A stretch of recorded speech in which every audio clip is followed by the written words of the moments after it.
বৃহস্পতিবার পবিত্র রাতে কেউ যদি এই দোয়াটি 100 বার পরে কোনো দিন পৃথিবীর কোনো মানুষের কাছে তার হাত পাততে হবে না। পৃথিবীর সব কিছু তার পায়ের নিচে আল্লাহ হাজির করে দিবেন। দারিদ্রতা থেকে মুক্তি দান করবেন, বিপদ আপদ থেকে মুক্তি দান করবেন, তার সম্মানকে সুউচ্চতা দান করবেন, অসুস্থতা থেকে দূরে রাখবেন।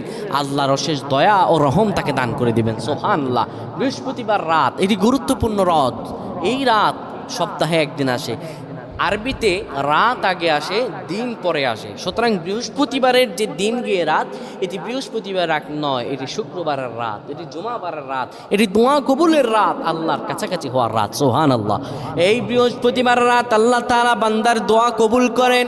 কেউ যদি বৃহস্পতিবার রাতে ঈশা নামাজের পরে পবিত্র হয়ে ইয়া হাইয়ু ইয়া হাইয়ু ইয়া হাইয়ু ইয়া রফিয়ু ইয়া রফিয়ু ইয়া রফিয়ু এই দোয়াগুলো পড়তে পারে 100 বার, আল্লাহ রাব্বুল আলামিন